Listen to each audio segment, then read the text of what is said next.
сіздерге бүгін ағылшын тіліндегі 5 қазақ сөзі туралы айтқым келіп тұр. Бұл 5 қазақ сөзі бір сөз ойындары емес, бұл тарихи, яғни ғылыми дәлелденген 5 қазақ сөзі. Бұл сөздер, яғни ағылшын тілінде де бар, қазақ тілінде де қазір қолданыста бар. Мағынасы кішкене өзгерген болса да, негізінен осы сөздердің түбірі бір. Ол сөздердің түбірі парсы тілі болуы мүмкін, немесе көне түркі тілі болуы мүмкін.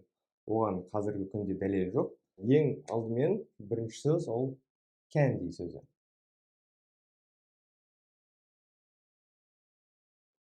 Candy. Яғни ағылшынша candy бұл тәтті.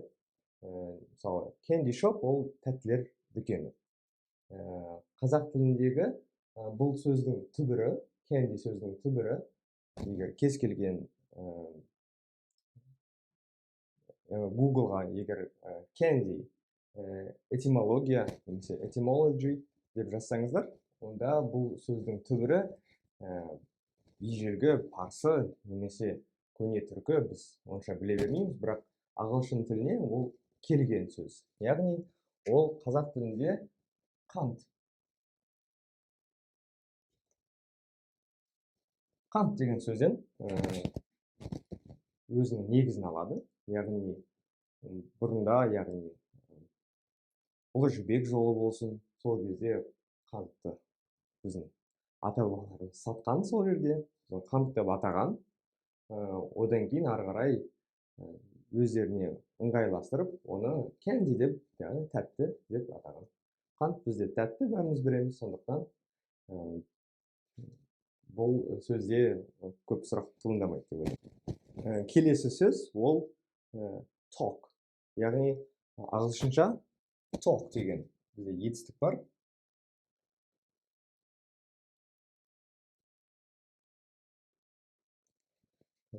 Яғни бәрімізге мәлім, біз talk show деп айтамыз. Яғни адамдар ол жерде талқылайтын, яғни бір заттар туралы бір тақырыптың аясында өздерінің ойларын жеткізеді.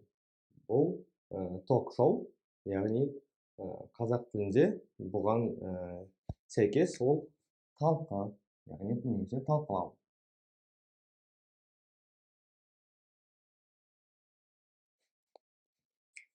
Біз сұрақты талқыға түсіреміз. Осы талқы сөзі ағылшынша, егер осы сөздің түбіріне үңілетін болсаңыздар, ол парсы тілінен talk деген сөзден шыққан.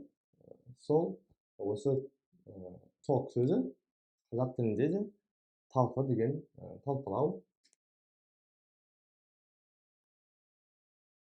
немесе талқыға түсіру.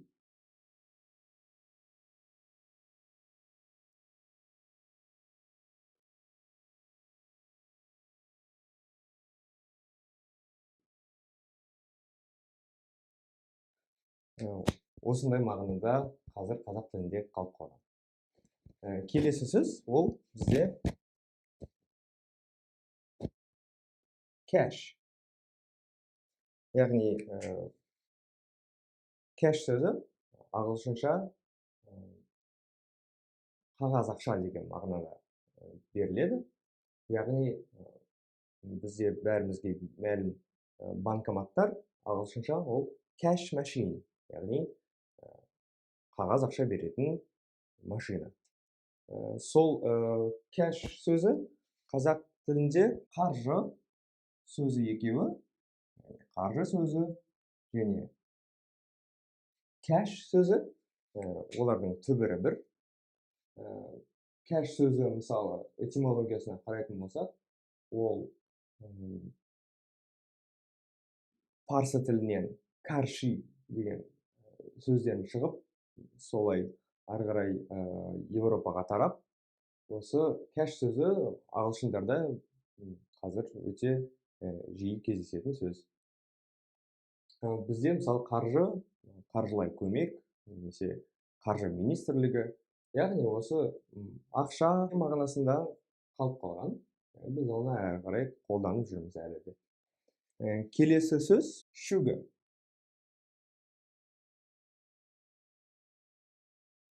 Sugar. Sugar сөзі ол ағылшын тілінде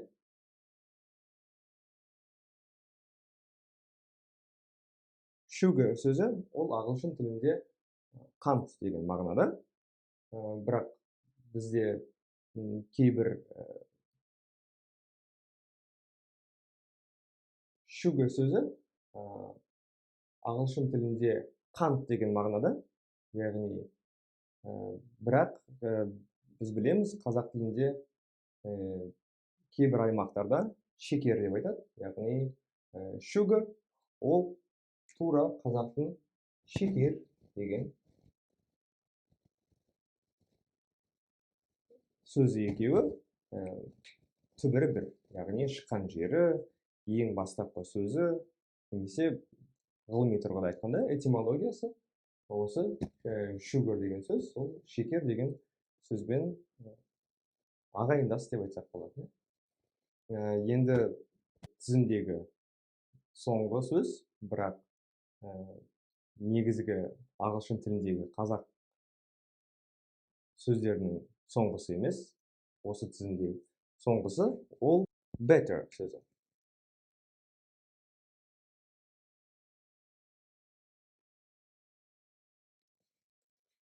Better сөзі ағылшынша ол жақсырақ деген мағынада. Яғни қазақ тілінде good деген ағылшын тілінде жақсы деген сөз, ал жақсырақ, яғни салыстырмалы шырайы ол better. Better ол парсы тілінен бехтар деген сөзден шыққан, яғни ағылшын тілінде бұл дұрыс емес, бұрыс сын есім, good жақсы, ал жақсырақ оларда басқа сөз. Gooder емес, ол better. Осы better сөзінің түбірі ол біздің қазақ тіліндегі бетер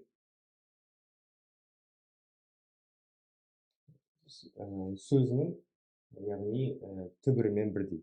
Бетер сөзі қазақ тілінде шығыс септігінде қолданылатын септеулік, яғни шылау, өзімен бөлек тұрған кезде мағынасы жоқ. Бірақ мысалдарда менен бетер, одан бетер деп қазақ тілінде біз қазіргі күнде де қолданамыз.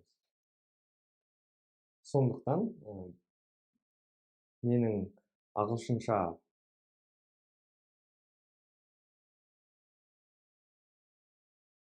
енді осы видеоны көріп, сіздер ағылшын тіліндегі 5 сөздің мағынасын білесіздер, олар қалай шыққанын, және қазақ тілінде де тура сондай сөздер бар екенін білесіздер.